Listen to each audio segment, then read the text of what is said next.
ఇది నా పల్లెటూరు, ఉమ్, అది నా ఇల్లు. పిల్లల కోసం, నా భార్య కోసం, నా జీవితం కోసం, నా ప్రొఫెషన్ కోసం, ఆ సిటీ ఉమ్, ఇక్కడ నా జీవితం అని. ఇక్కడ వీటితోటే నన్ను చూస్తే నేను వచ్చిన వెంటనే పిచ్చుకలు వస్తాయి. నా చిన్నప్పటి నుంచి ఉండే వాతావరణం కంటే రాను రాను పిచ్చుకలన్నీ వెళ్ళిపోయినాయి. అవును సార్. బట్ ఈ కాంపౌండ్లో రోజుకి 200 పైన వస్తాయి. బా. నేను పొద్దుట లేచి బ్రష్ చేసుకుని కిందకు వచ్చానంటే ఫస్ట్ వాటికి ఫుడ్ పెట్టి వాటర్ పెట్టిన తర్వాతనే వాకింగ్కి వెళ్తా. ఉమ్, ఎంత ఎర్లీగా షూటింగ్ ఉంటే అంత ఎర్లీగానే ఆ పనులు. బట్ ఆ పని మాత్రం నేను వచ్చినప్పటికి వెయిటింగ్లు ఉంటాయి. సార్. లేట్ అయితే కిటికీ దగ్గర ఉమ్, అరుస్తాయి వచ్చి.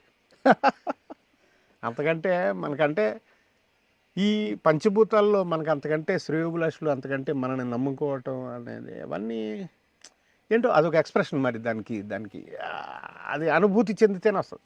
అండ్ పక్కనే కొండ ఉంది, అవును, పాములు కూడా ఆ వస్తాయి. చెట్లు. చాలా ఇక్కడ దాదాపు ఓ, ఈ మొన్నటి వరకు చూస్తే 60 పైన పావులు వచ్చాయి. అబ్బా. ఇంకా 28, 29 పట్టాం. ఉమ్, పట్టి వదిలేసాం దూరంగా, కొన్ని పారిపోయినాయి. అంటే ఉంటాయి.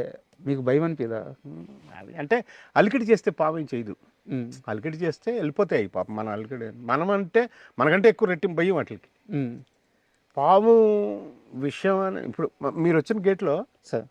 ఒకరోజు మధ్యాహ్నం ఇప్పుడు టక్మన్ లోపలికి వచ్చాను నేను. ఉమ్, అక్కడ తాజ్పాము ఉంది, ఆ. ఎల్లో, చాలా చాలా డేంజర్ అది.